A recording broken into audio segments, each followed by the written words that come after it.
into Spain, the Ferrari, the Mercedes, and the McLaren were the cars that porpoised the worst.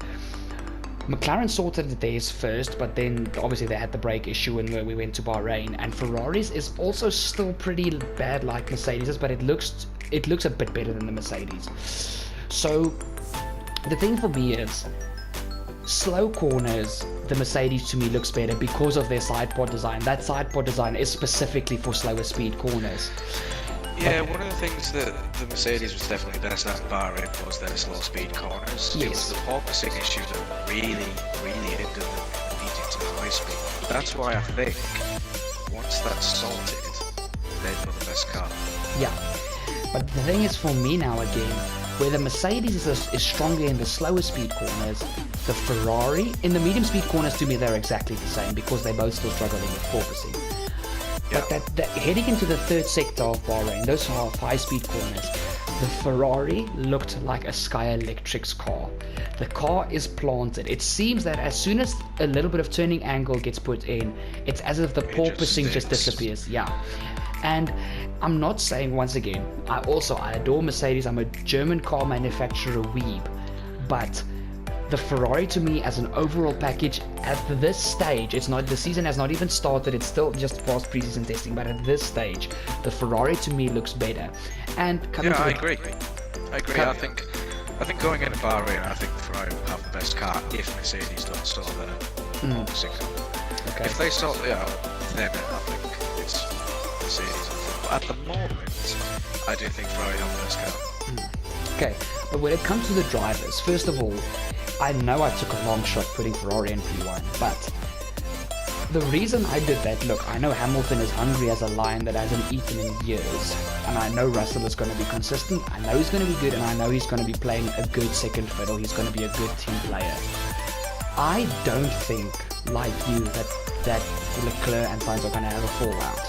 I think, like Ferrari always do, they're going to take about 6 to 7 races to see who is the team leader. And for the rest of the season, whoever is second, whether it be Leclerc or whether it be Sainz, will be said, you are now the support driver. And Leclerc and Sainz, I think, are old enough to understand that it's bigger than both of them, like Rosberg did for Hamilton in 2014 and 2015. Not 2015 so much, but 2014 he was a solid supporter of Hamilton. I think for the first season, with them being competitive, it's going to be a good team etiquette. But from the next season, if Ferrari stay competitive, then they're going to start having problems. That I don't even doubt that. I think Leclerc and Sainz, it's inevitable that they will fall out if Sainz stays at Ferrari. But for this season, I think Sainz and Leclerc are the strongest team package, in my personal opinion, when it comes to consistency, overall pace, and just good driving. Hamilton and Russell not far behind. Trust me, once again, no biased. But I think Leclerc and Sainz are the two drivers as a team that they have to be beaten at this stage. I think with it being both of their chances to win a world title this year, I think regardless of what Matteo Binotto says of who's the first or the second driver, I think if Sainz is ahead, Leclerc's not going to sit down and take it, and vice versa. And I think if they're both contending for a win, I think it's just like they're both hard racers. Both that's a fairer fact. Than some drivers, but a certain Dutchman. well, you can't say that. You can't say that because you'll have the entirety of the Netherlands on your back. You think I care? Yeah, I don't care. Exactly. But in a way, like Hamilton and Verstappen last year, I think it will be inevitable. They're both very, very good drivers. They're fairly close in performance, very, very similar. So I think if they're contending for wins, I just think it'll be inevitable for them to crash at some point this season, or someone hits like a retire and cause a puncture, and it'll just be fireworks. Yeah, better than Leclerc Brazil 2019. Yeah, basically, yeah. Because we know that towards the end of 2019, Vettel and Leclerc didn't have the kindest relationship at the end, did they? So, Leclerc can spark, and we haven't seen anything from Sainz, but I just can't see it happening. I just see it being as an inevitability between them. Okay, no, I do agree with you on that, and I have to say, knowing who Sainz's father is, Carlos Sainz Sr. Carlos Sainz Sr. is like a Verstappen. He's a hard racer, and I think as soon as Sainz realizes its world championship potential, he's going to go into that mode, and I hope he doesn't, because I don't want a Verstappen 2.0. I love Carlos. I think he's one of the nicest drivers on the grid, and I absolutely, when Alonso and Vettel are gone, Gasly and Sainz are the two guys that I will be supporting. But I don't want Sainz to turn out like a Verstappen. I will be very disappointed if that happens. But like Sainz you said, is better than that. Sainz is better than that. Mentally, I really hope that's true. He's better than that to do with Verstappen. But I think, I mean, we've seen how hard Leclerc can race, especially at Monza.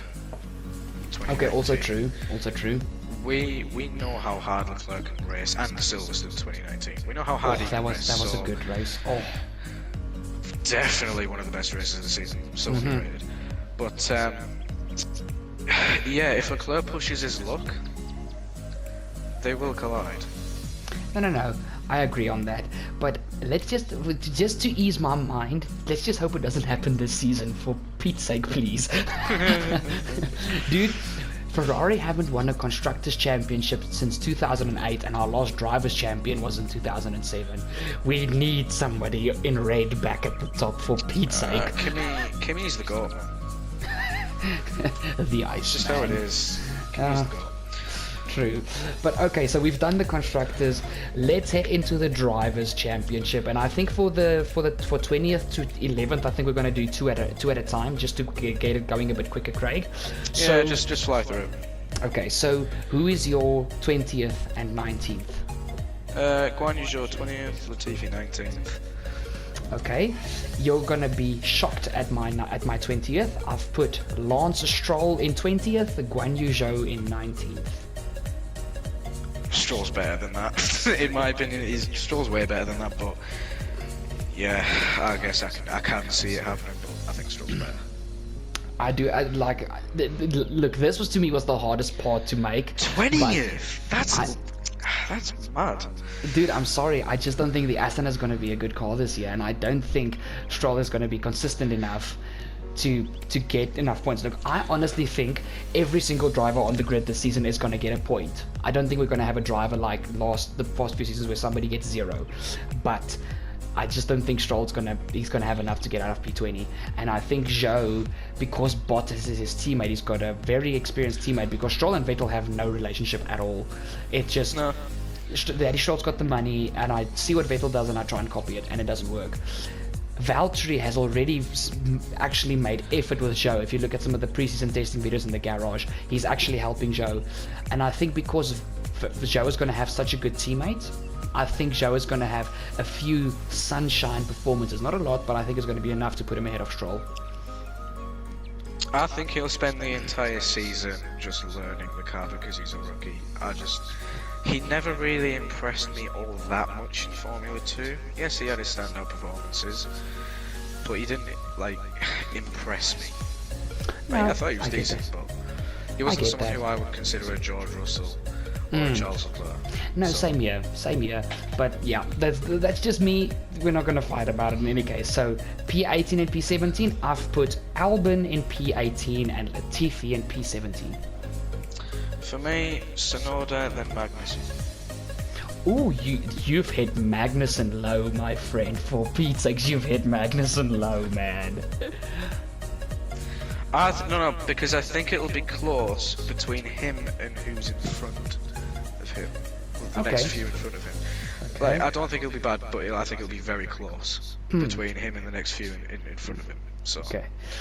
No, for me, the two Williams drivers, look, I think Latifi and Albon are going to be close, but I only think Albon is going to start becoming the team leader close to the end of the season. I think he's going to have to do a lot of adapting this season.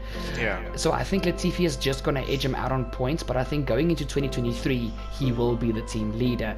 I just think Latifi has got enough experience now and has learned enough to just have that little bit of an edge over Albon for this season. Yeah, Latifi's a lot fresher than Albon is at the moment because Latifi's he's had a good, 3 years now? This is his third year. Yeah. Albin's been out for a year, so Latifi is fresher when it comes to, but Albin I think just has the raw skill over Latifi. But for me, Tsunoda, I just don't think again that he's going to do all that much. I don't think he'll improve as much from last year, this year. And Kevin Magnussen, like I said, I think it'll be close between him and who's in front. Okay. Not to say that he'll be bad, but we know how fiery he can be on track. Also true. How aggressive he can be with his defending and attacking. Okay. So I think collisions are not something that we are going to see with him. Okay. So I reckon that'll be a bit of a hindrance for him. But I still think he'll be rapid. I just think he will be clumsy, because again, it's his first season back. Yeah, the thing is, I think he's going to be rapid in qualifying, but clumsy in the race. Well, we know how good Grosjean was in qualifying, and Magnussen could beat him. So exactly. Okay, so Craig, read me your P16 and P15. P16, Alex Albon. P15, Mick Schumacher. Ah, okay. So remember, I told you that I think the Alfa Romeo is going to be the worst car this season. So I've put Valtteri Bottas in P16 and K-Mag in 15th. Yeah, fair enough. I can totally understand that. Only reason I haven't put Bottas there, and the way this correlates with my Constructors Championship, is I think combined Schumacher and Magnussen will get more points. Yeah, because Joe's going to be at the back. And that's what will put Haas ahead of Alfa Romeo. But Bottas will just be the one. He'll be the only driver to actually get the chance of getting points. But with the field being so competitive, I think this season, it'll be harder for teams to get points. But I think it'll kind of be easier as well, because I think if one team falls behind us a little bit during a weekend, it gives other teams such a chance to capitalise on that. So no, I that's where I agree think with that. It'll be easier but also harder to get in the points playing position. Yeah, the thing is, this season I think Bottas will come into play. No, definitely, and I think this season the small mistakes are going to have a lot bigger consequences than usual. Yeah, 100%. If you have a bad qualifying, it could mean the end to your entire weekend. Yeah, exactly. So yeah, okay, so Craig, let's move on to P14 and P13. I've put Sebastian Vettel in P14 and Mick Schumacher in P13. Oh, you can't do Vettel like that.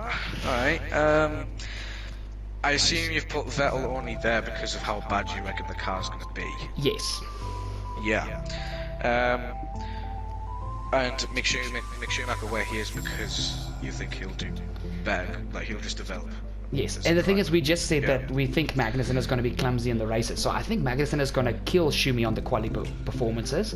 But in the race, I think Schumi is a lot more calm and cool-headed. And I think he's going to get the points when it matters. One thing I really like about Mick is the fact that he is, I wouldn't say he's a hard racer, but he's definitely fair.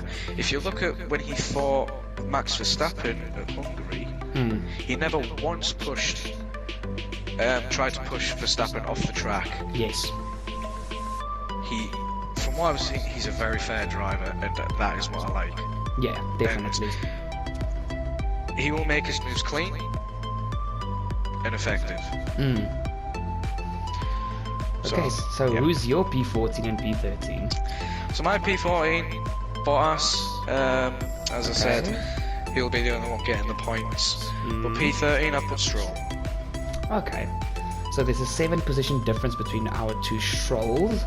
But okay, I do agree with you on Bottas. I really do agree with you on Bottas. I think he's going to... The thing is, like I said, I've only put him in P16 because I think the Alfa Romeo is going to be, without a shadow of a doubt, the worst car. But still... If he really has those, like we say, when the other teams make the mistakes, he's going to be the one scraping the points in. I can see him getting a P14. Well, sorry, P13. And with Stroll in 14th, well, we've basically just swapped the two Aston Martin drivers for our P14. But if Stroll has a more consistent season, not as consistent as I think he should be, but let's say if he has a 2021 again, I can see him getting that. So yeah, it's that's a very interesting combo. That. For me, with Stroll, if we were going to see anything special from him by now, we would have saw it years ago. He's been in F1 for quite some time now. Yes, if we since were going to see 2017. something special, we would have seen it by now, but we haven't. So No, that's very true. That's very true. I don't think we'll ever see it at this point. Also true. So okay, move on to P12 and 11, Craig. Esteban Ocon, then Pierre Gasly. Don't do Gasly that low, for Pete's sakes. No, it's not Gasly's ability, the car. Okay, yeah, because again, I put Gasly a lot higher than that. I think Gasly will do great in qualifying, like he did last year, but fall in the races. Okay, yeah, I get what you mean. Okay. Ooh, you're gonna hate me for P12. I've put Daniel Ricciardo in P12 and Yuki Tsunoda in P11.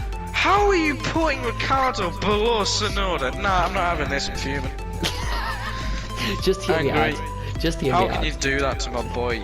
I'm sorry. Like I said, I've got nothing against Ricciardo, but I don't think, especially now with the missing of the second week of preseason testing, I don't think Ricciardo's going to shape this year.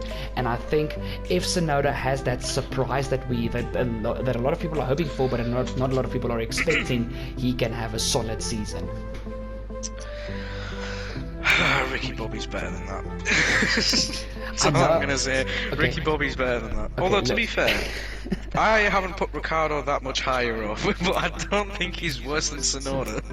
Okay, once again, I also remember I put McLaren in P6 for my Constructors, so it's not all just because I think Ricciardo is crap. It's just I don't think the car's going to be as quick as people expect it to be, even with the Mercedes engine. And like I said, I think Orlando is going to be carrying the team for most of the season. So once again, nothing against Rick Bobby, and it's not that I think Tsunoda is better. I know Ricciardo is better than Tsunoda. I just don't think the car plus his mental confidence is going to be, it's not going to be there for me this season, especially at least for the first half. It's not going to be there. All I'm going to say is the McLaren's going to have to be pretty bad in order for Ricciardo to be worse than Tsunoda. But hey, that's your prediction at the end of the day. We'll move on.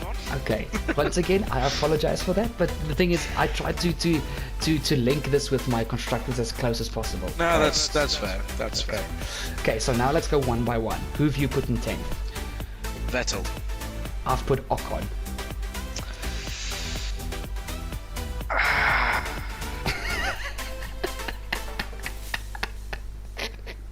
I'm sorry. Don't think Ocon is that good. I just right, okay, right. Ocon got very fortunate with Hungary last year. Okay, now yes, but I will say, Jeddah, he had a very good race. I think it was the only really good race I saw of Ocon last year, because that was legit. But okay. Hungary, he was lucky to be in that position. I've just annoyed a few people by saying that. Okay, let me tell you why I think Ocon is going to be good this season. Okay, first of all, back at Renault when he was alongside Ricciardo isn't a good team player when it comes to his teammates. It was the same with Verstappen at Red Bull. He didn't help Ocon much. Now that Ocon has actually got, let me put it this way, has got a friendly Fernando Alonso to help him, and Alonso and Ocon has got a very good relationship.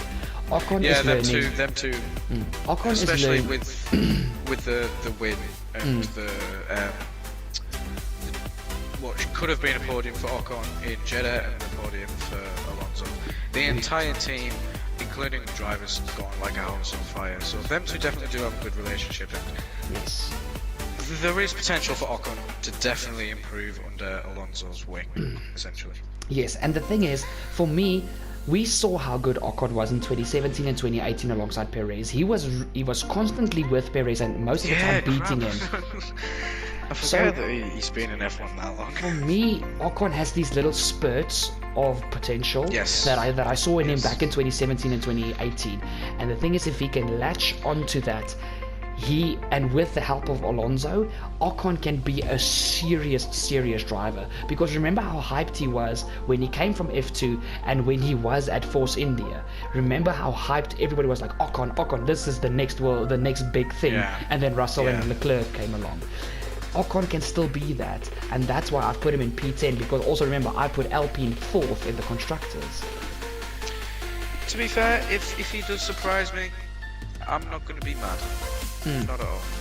Because yeah, he does have a very experienced two-time world champion as his teammate. Exactly. And getting along friendly with Alonso can only be good. So learning from Alonso and not like matching him, like getting tips off him, things like that, it can only help him. And so if he does better than where I put him, which is 12, I wouldn't be mad. Wouldn't be mad at all. Okay, now let's talk about Seb Vettel that you've put in P10. Yeah, so if I'm gonna go from where I've put them in the Constructors, I put them 6th. Vettel's just better than Stroll. No, that's a fact. That's a fact. In race trim, qualifying, he'll be a solid top 10 runner. But I think if the Aston Martin isn't gonna be good for a weekend, like in order for Vettel to do well, he has to have a car that feels good for him. Yes. And if that doesn't happen, then he doesn't perform amazing. So yeah, I think he'll be a decent top 10 runner. But I think with where I've put Aston Martin in the Constructors, that's not going to be every weekend. I think just in terms of performance in general, the Aston is going to be amazing. So I definitely think he will be there when it comes to picking up points. Say if people drop out the top 10. But in terms of the car performance, I just think he's going to be in the points some weekends. He's not going to be in them all for other weekends. And I think with Vettel being better than Stroll, he'll be even worse for him. Yeah. The thing is for me is when you mention Vettel, I think when you have these weekends where a lot of the midfield teams, the drivers make mistakes, I feel it's going to be a battle between Bottas and Vettel for those final scraps of points, or maybe even if there's mistakes from the front runners, it's going to be those two battling for your P5s, P6s, because those two, for me, when you look at the midfield, are the most, except for Ricardo, they're the most experienced and the drivers most willing to risk it for the chocolate biscuit. Yeah, only thing with Bottas though is as soon as it comes to overtaking someone, he forgets what racing is. The thing is, I think we're going to see the Bottas that we saw when he was back at Williams. I think he's going to get that vigor back, and I think he's going to surprise a lot of people this year. I think Bottas is really going to surprise a lot of people. Well, having a multi-year deal, it's only got to do well for him mentally. So if he can put more of his focus onto what's happening on track and off track, then yeah, I hope we see an old Bottas. Yeah. Okay. So Craig, reveal to me your number 9. Daniel Ricciardo. I've gone for the opposite side of the garage with Lando Norris. Yeah, that's fair enough. When you put if you look at where you've put McLaren, then yeah, that's understandable. Yeah, I know. Okay. I can't believe it. So there's not really much to explain. We've already talked a lot about Norris. He's going to carry McLaren for the first half of the season, potentially, and he's going to be good. So basically, his 9th is just because I've put McLaren 6th in the Constructors. That's all I have to say about that. Yeah, that's fair enough.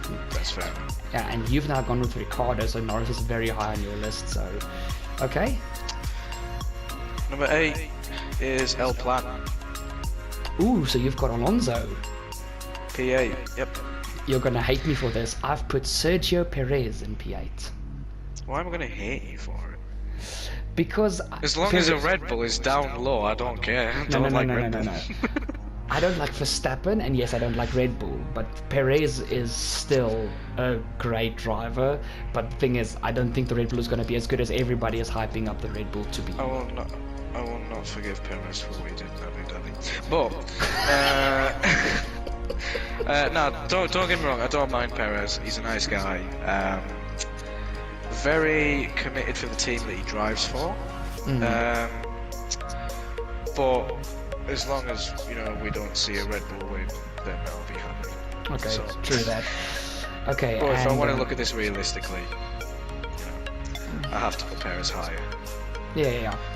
No. The thing is, yeah, Red Bull P3, but yeah, I've put a lot of other stuff in between. I think Perez is going to be a lot closer to Verstappen this season, and I think where I've put both of them, they're going to accumulate a lot of good points to get P3 in the Constructors, but I think they're going to be sitting very alone in P3. I think Ferrari and Mercedes are going to be the front-running teams. You're going to have Red Bull in the middle of nowhere here in third, like they were back in 2018 and 2017, and then you're going to have Alpine, AlphaTauri and McLaren on my list battling it out for 4th to 6th.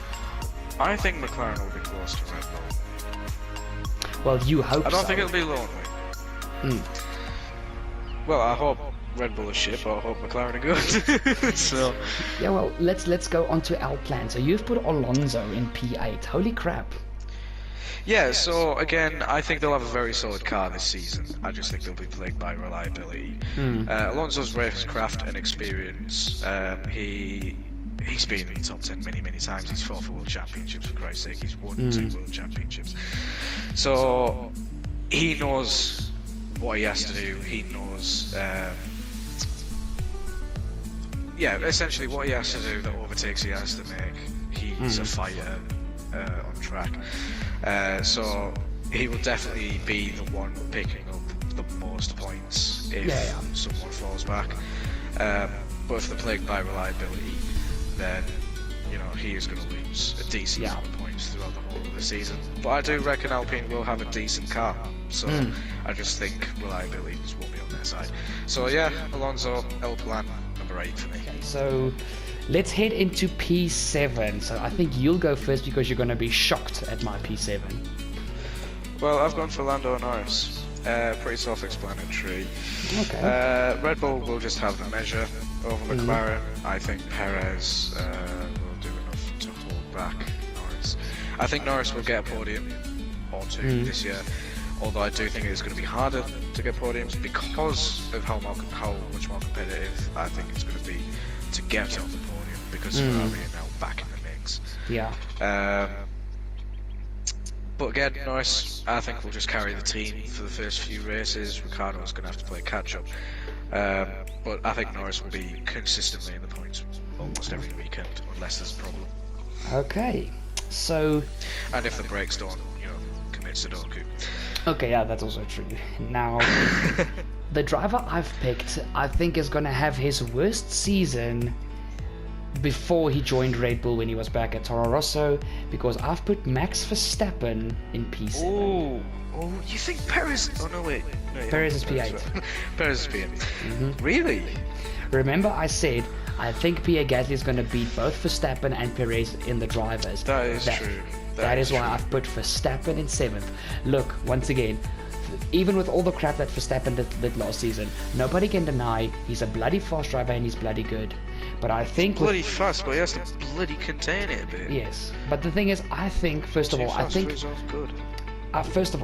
Verstappen is going to be a little bit desperate to defend his title. I think he's going to make a lot of mistakes this season. And second of all, I don't think he's going to have the car. And with him not having the car and being a little bit desperate sometimes, I think we're going to see a few mistakes and maybe even a few more DNFs than usual from Max because of his hot-headedness. I don't necessarily want Verstappen to crash and hurt himself. I just hope no, that's not what I'm saying. I'm just saying I think he's going to make a few mistakes and maybe cause a few crashes. I wouldn't be surprised. I think Verstappen does have a lot of pressure going into this season. He will want to prove to people that what happened last year wasn't just because of Mercedes, it wasn't. So he will have that, he will want to prove that he is worthy of his championship and try and retain it. And I think seeing the Ferrari and the Mercedes ahead, I think will just anger him a bit. Yeah. To be honest. So yeah, and now coming towards your P7 of Lando Norris, we've said a lot about Lando, but that's a very solid position for Lando. And yeah, obviously we both don't think the McLaren's going to be, Mercedes and Ferrari level. So I think that's a solid shout out for Lando to be, close to best of the rest along with the Red Bulls, because honestly, I'm with you. I hope that McLaren give Red Bull a run for their money. And I actually hope that a few times McLaren come out on top of those battles. Yeah, I just think Red Bull just have the legs over McLaren, but Norris is a rapid driver. Yeah. And when the opportunity's there, he does take it to be in places for the podium. So, and I reckon he'll be in the points. Mate, I would love to see Verstappen and Norris side by side for a few laps. I think that'll be like Leclerc versus Verstappen type levels of excitement. Yeah, it definitely would be. Norris has shown that he's not scared to go up against the big boys. Yeah. So yeah, it'll be interesting and very fun to watch. Yeah. Okay, heading towards P6. I've put Pierre Gasly. I've put Sergio Perez. Ooh. Okay. Jeez, this prediction is gonna freaking get me in the butt later on the season because I know it's a big long shot saying Gasly will beat Verstappen. I was gonna say you've gone bold for your predictions. I've gone sensible. Yeah, well, you usually are the sensible one. I'm the one that holds on to those very tiny bits of hope of extreme chaos. Well, go on then. Why Gasly? I think we can tell why, but go on. Okay, I'm gonna keep it short and sweet. Captain Consistency is literally how I would define Gasly, and because the AlphaTauri has got so much of the Red Bull car on it, I mean, it's the engine, it's gonna be, they're basically gonna try and do as much as Red Bull can, and Red Bull have admitted that they help AlphaTauri out a lot, and I think if they indeed do that, the AlphaTauri is gonna be one of the front runners of the midfield, and I think because of Verstappen and Perez maybe not, having the dream season, Gasly is going to capitalize on that. And the thing is, I think, like you said, he might even leave the Red Bull program. If he really wants to have a solid foundation of people who want him, the best way to do it is to beat Verstappen and Perez in the senior Red Bull team. Well, it'll give a massive middle finger to the Red Bull team, to be honest. Exactly. So that is also one reason why I want that to happen. He will. I want it to happen. I'd love for it to happen because, like I said earlier, Red Bull don't deserve Gasly. And if Gasly bows out of the Red Bull program with a massive middle finger, that'd be perfect for me. Yeah. But I do have to think realistically. So okay, Craig. Yeah, for me, that's why I put Gasly. See, I don't think Red Bull will allow AlphaTauri because they're the B team. I don't think they'll allow AlphaTauri to be as quick as they are. I know they've got parts of the Red Bull on it, but we said last year that we thought AlphaTauri was going to be much closer at the front than they were, but they weren't anywhere close. No. I'm not saying that's going to be the case this year because it's a completely new set of regulations. We do have no idea how the cars are going to be. But we did say this last year that AlphaTauri could be a top 4 car, but it wasn't. Yeah, no, I get that. Look, first of all, that was a lot based on Tsunoda's terrible performances, and also AlphaTauri were not the best strategic team last year. They cost Gasly and Tsunoda a lot of points strategy-wise. So a cloud would appear and then put Gasly on the wet. Yeah. Funny. And I mean, look at Qatar. Gasly started P2. And I mean, Tsunoda was within he qualified in Q2, but I think he will qualify like 11th or 12th, and they were the only team to do a 2-stop, and both of the drivers, well, Gasly got 7th, Tsunoda ended up like P14. They cost them a ton of points. Yeah, I know it was the driver's fault, obviously. No road marshals like Christian Horner wanted to put it, but Gasly wouldn't have been where he would have been if Verstappen and Bottas didn't mess up by ignoring the yellow flags, essentially. Okay, also still high up on the grid, obviously, but he would have been P4. Position. He would have been P4 because he was quicker than Perez. He would have started P4. That's still freaking good for the baby Red Bull team. Yeah, true. So yeah, look, obviously I know this specific prediction for me is a damn long shot, but I mean, I have to go for it. Gasly is my guy, man. Hey, bold predictions are interesting. So yeah, so you went for Perez, correct? Yep. Okay. He'll be just yeah. Yeah, I mean, there's not much more to say because everybody expects Verstappen to beat Perez. I would love if Perez beats Verstappen. That would be fantastic, but the chances of that happening is 1 in a million. So P6, solid shout out. Okay, now going to P5. This is where it starts getting juicy. P5, I've gone for L-Plan. I've gone Carlos Sainz. Ooh. Oof, the two Spaniards. I've gone Alonso, you've got Sainz. Jeez, man. Okay, talk about Sainz first. Ferrari obviously will have a very good car, but if Leclerc and Sainz are going to fall out, the team is going to be affected by this. And that will allow for a driver like Verstappen to capitalise on the team's downfall.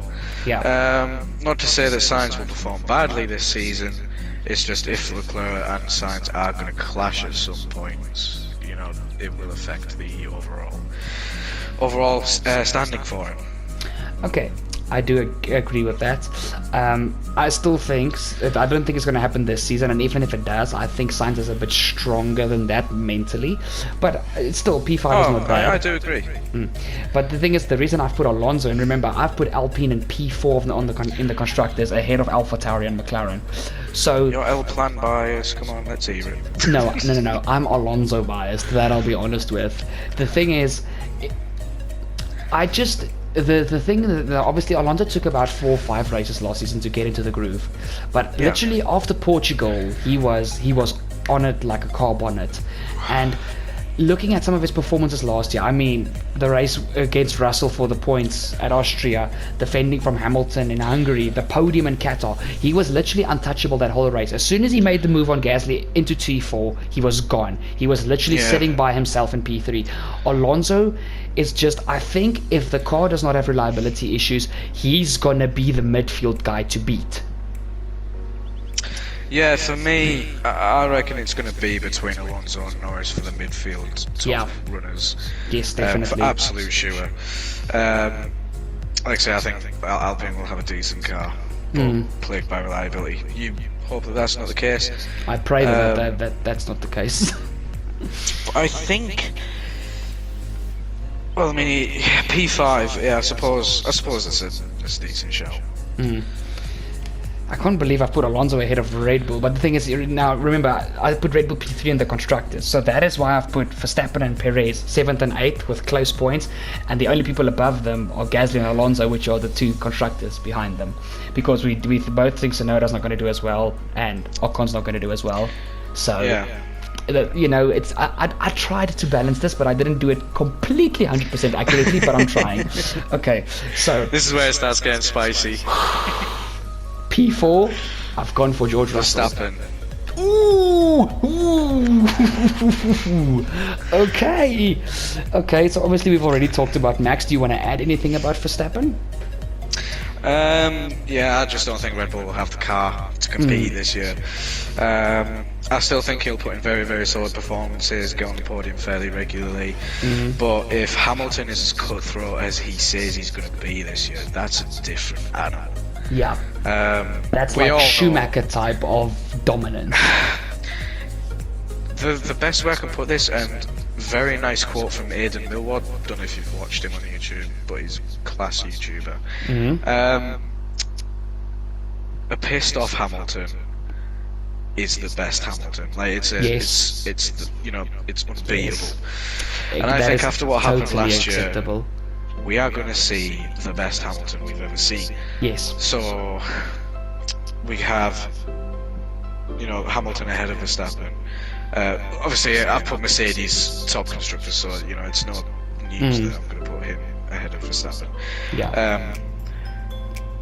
And yeah, Mercedes and Ferrari in general just having better cars, like I say. But I think with what we were saying earlier, Verstappen wanting to prove that he does deserve the championship, I think he will crack. I mean, he started to crack at the end of last season. He cracked badly at the end of last season. I don't think it'll be that bad because he's not running for the championship. But he will want to prove so badly that last year wasn't because of Massey. That I reckon he will drive too hard and cause some incidents. Yes, we agree on that. Okay, now moving on to me, the reason I put Russell in 4th. Now, obviously, I know Russell is a good shout, but I think he's going to play solid second fiddle. I think he's going to get his first race win this season, maybe 2 or 3, but I wouldn't give it more than that.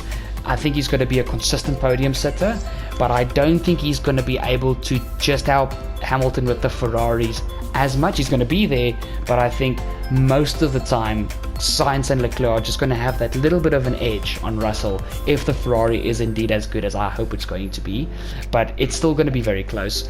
But Russell, solid shout out. I would put Russell above any Red Bull driver any day of the week, especially when it comes to Verstappen and Perez. But yeah, I don't think Russell is going to have it in him to beat the Ferraris in the Drivers' Championship. That's just honest, but I think 2-3 years from now, Russell is going to fill Hamilton's shoes. As soon as Hamilton retires, Russell will be the Mercedes team leader. I certainly hope so. Okay, so P3. For the top 3. Okay. Go on. Carlos Sainz. George Russell. Okay, so we basically swapped those. Yeah. Okay, so reason I've put Sainz, after Sainz's incredible adaptation with moving from McLaren to Ferrari last year, which was a completely different car, and we can both agree the Ferrari was a harder car to drive last year than the previous McLaren. First of all, Sainz's incredible adaptation, I think he's going to be one of the drivers to adapt the quickest to these new regs. Second of all, I'll put him as captain consistency after Gasly. And third of all, he managed to start matching Leclerc on race pace within a season. He's still about 2-3 tenths away in qualifying, I will admit that. But race pace wise, he's just as quick and just as good as Leclerc, and that is why I think he's going to have the edge over Russell. Once again, I love Russell. Russell is one of the first British drivers in a hell of a long time that I've actually liked, and I like Russell a lot. I like him more than Hamilton, and I like him more than Norris. No disrespect towards the other two, but I just think Sainz is going to be that wee bit better this year because it's his second season at Ferrari and it's going to be Russell's first at Mercedes. Yeah, that's understandable. Although I think the only thing I'll say about Russell is he's been with the Mercedes team for quite some time. Even though he's been at Williams, he's still been very associated with the Mercedes team. No, obviously. But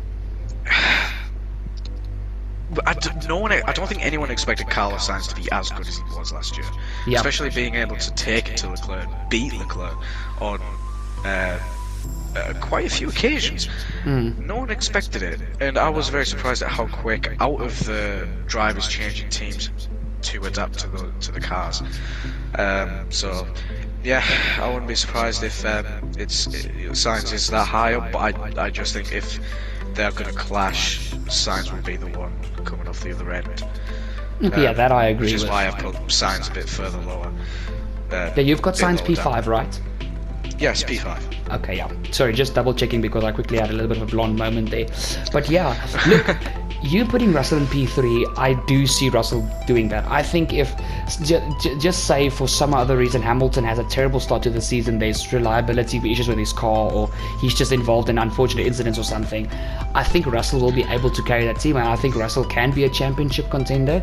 But just because we know we're going to have a motivated, determined and angry Hamilton this year, I just don't see Russell getting a top 3 in the drivers, but I don't think giving him P4 was bad from my perspective. Well, if I'm going to say that Russell's going to be a team player for Hamilton to help become the world champion, I can't see him going above 3rd. Yeah. I'm the same there. Look, I'm not against giving him 3rd, but I also don't see him going higher than 3rd, honestly. Yeah, that's fair. Okay, I know P2 and P1 for us both are going to be exactly the same. I know it. Okay, you go first.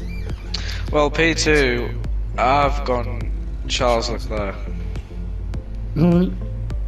At P1, Lewis Hamilton. Yep. He's confident this year, dude. I've watched his interviews. He's confident. Yeah, saying that his team are the best. He's wanting that 8th. saying that, if you thought last year was the best, just wait till this year. There's a lot of fire and talk coming out of him, and we don't see that very often. Yeah, Hamilton is usually like Shuey. He's cool, calm, and collected, but we're seeing now when Hamilton wants something more than ever. He gets it. He is, again, pardon my language, pissed off. He is unbeatable. Yes. And after what happened at the end of last year, redemption, revenge are the only things on his mind. No, I totally agree with that. Now, the thing is, I can't add anything about Hamilton because we feel exactly the same. But going towards Charles, first of all, the reason I think Charles is going to beat Sainz this year is because obviously Sainz won last year, and just like Hamilton needs to prove something to Verstappen, Charles needs to prove something to Sainz as well as to Ferrari, because he is, unfortunately, like Hamilton is Mercedes' golden boy, Charles is Ferrari's golden boy. He's the Verstappen of Ferrari that Verstappen is to Red Bull. And once again, I feel these top four, Hamilton, Leclerc, Sainz and Russell, are going to be extremely close. I don't think there's going to be a lot of points in it, unless, Russell and Sainz have a little bit of a dry spout, or like we said, all the things that can possibly happen. But if you look at Hamilton and Leclerc, if Leclerc's got a championship winning car, he's going to be a Verstappen of last year, but I don't think he's got the vigor like Verstappen to actually get into Hamilton's head.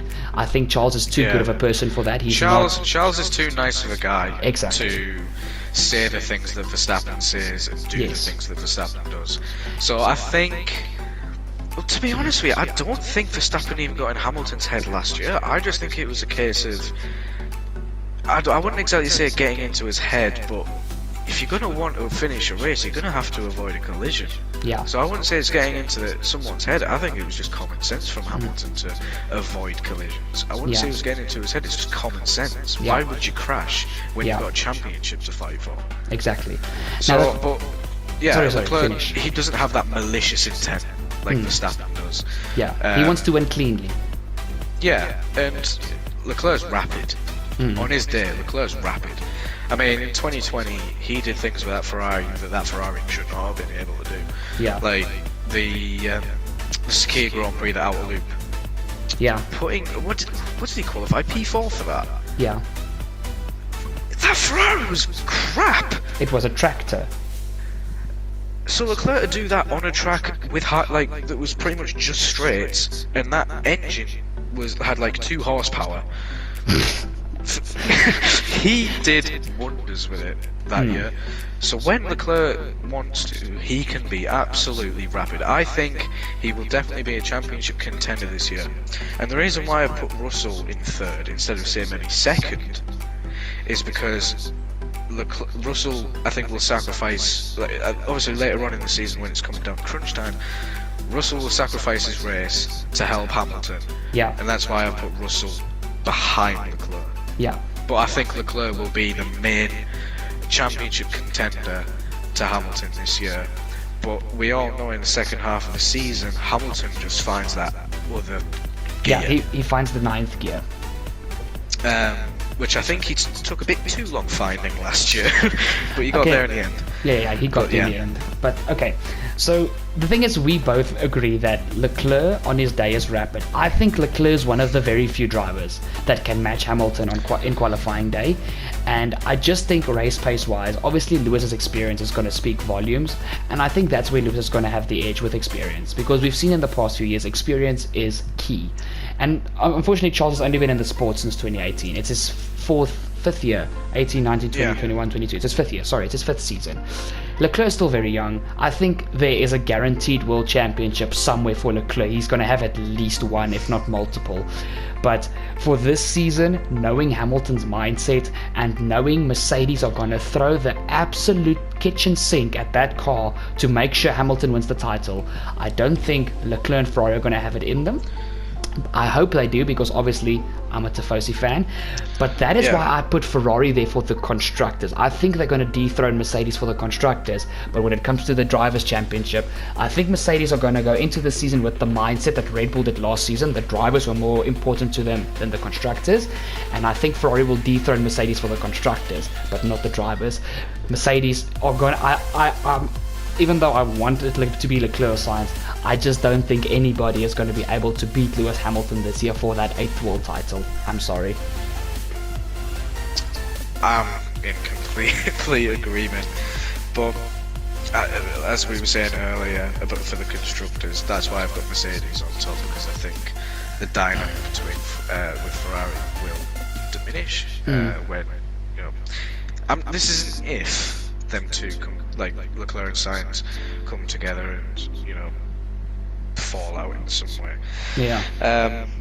That's why I believe Ferrari will be second and Mercedes on top, because I just think Russell and Hamilton will have that extra level of consistency over Leclerc and Sainz. I think Russell, he'll either match or beat Lewis in qualifying, because Russell's one-lap pace is it's unbelievable. One of the best on the grid. Yeah. But I think Hamilton's just got that experience, that to edge, destroy people in race conditions. Yeah. If he's got the car to do it. So, yeah. Look, one thing that I'm going to be honest with. Obviously, I want Ferrari to win. I want the Ferrari driver to win the drivers. But because of what I know, what happened to Lewis last year, I'm not even going to be sad if Lewis if Lewis wins this year. But I don't want Lewis to dominate. I don't. Yeah, obviously you do. But the thing is, I still want an exciting season. We've had one of the best seasons in Formula One history, the best season in more than 2 decades, and I just feel that it's going to be very, very.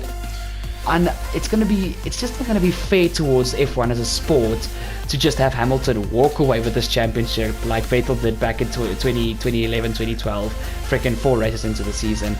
I want it to be a close fight. If Hamilton wins it with, say, 4 races to go, fine by me. Just don't dominate from start to finish. That is just one thing that I don't hope happens, and that's why I think Leclerc and Hamilton are going to be stupidly close for this season. Qualifying and race pace. One thing I want to say is I don't want this championship to be messed around with. Recently, last year was the biggest victim of it, the whole the FIA and Michael Massey thing going on. I don't want this championship messed around with like it was last year. If Ferrari come out the gates and they have the best car by far, I don't care. Because that's what F1 is about at the end of the day. It's about the cars as much as the drivers. Yes. So, if Ferrari come out of the blocks, if Red Bull come out of the blocks, any team comes out of the blocks and they have the best car by ages, by miles, then fair enough. If we get to Bahrain and Leclerc wins the race by like 10 seconds, I'm not going to be mad. That's just how it is. I just don't want Ferrari to be like, so yeah, for example, if Ferrari do have the best car, I don't want them to be brought down to level with everyone else. Yes, that is one thing I will agree on. Whether, even if it's Red Bull that dominate, we don't we don't want intervention to bring the field closer. That is not acceptable. One thing, the biggest thing that I am annoyed about going into this season is that Ross Brawn has said that if a team does streak away, there will be rules put in place to bring them back down. Which for me, that is not part of sport. No, I totally agree with you on that. Success. So yeah, if Mercedes, Ferrari, Red Bull, you know, Aston Martin come out and they have the best car by miles, don't mess around with it. Just let it happen. That's what sport is. Yes, I agree with you totally on that one. You know, at the end of the day, if Verstappen wins this championship by miles, then fair enough. I may not be happy, but I'm not going to scream for it to change. No, Craig, I totally agree with you. Left between the drivers and the teams. I don't want anyone else in the higher up positions getting involved for the sake of entertainment. Yeah, for the sake of Drive to Survive. Because fans should be happy with the sport as it is. Yes. The sport shouldn't come at the result of entertainment. Yeah. So if this championship is won fair and square, That's all I care for at the end of the day. Yes. Don't want any intervention The by the best, higher ups. the best team that built the best car with the best driver. If they deserve to win, they deserve to win, not on a technicality because of the stewards intervening. Exactly. Yes. Not every decision is going to be, favoured by everyone. Not everyone's going to be happy, but as long as it's by the rules. Yeah. At the end of last year, the rules were thrown out of the window. Yeah, the rulebook was literally flushed down the toilet and Michael Massey did what the hell he wanted. Like I said, I'm not going to go into too much detail about Abu Dhabi because I'd be talking for another 6 months. But if the rules are followed and everything's done fair and square, I don't care if Leclerc wins the championship by 100 points. I don't care if Verstappen wins by 8 miles. Just as long as it's fair, it's done properly, it's done by the book. Yeah. No, same here. That is what I want at the end of the day. It's what I want more than anything. Because last year was a complete disgrace. Yeah, no. That I agree with. Even though it was one of the best seasons ever, the stewarding last season is what ruined it to be the literal best season in F1 history. Like I said, I'll end on that. That's... Yeah. Okay, no, I totally agree with you on that, Craig. Before we say our goodbyes, just one thing. What is the thing you're looking forward to the most for the 2022 season? The thing I'm looking forward to most? Getting up at 5 in the morning to watch the Australian Grand Prix. I kind of miss it. You serious now? Hey, I haven't gotten up dead early for a Grand Prix in years, so... Okay. Man, I rate that. to be honest, the thing I'm excited to see the most is, do the cars work like they're supposed to? Oh, okay, yeah. That's what I'm excited to see the most. But yes, I am kind of looking forward to getting up at 5 in the morning. Okay. No, I totally agree with you. In a long time. No, I totally agree with you on that. Now, the thing I'm looking forward to the most this season is just good, clean, hard racing. Because same as you, if these cars work like they do, and the racing is as good as we are promised, I can't wait to see these drivers, the 20 best drivers in the world, to see them go wheel to wheel for 23 weekends. I can't wait. Yep, it's going to be good. Fingers crossed, it's going to be good. I'm looking forward to it. And please, Ferrari, show up at Bahrain. Show up at Bahrain. Let's get that Tifosi train going. Sort your friggin' porpoising out. Sort it out. Craig, if it's Mercedes versus Ferrari this year, we're going to have a proper but yet still friendly war in between you and myself. But it's going to be a lot of fun. British bias, you only want those 20 because you're British.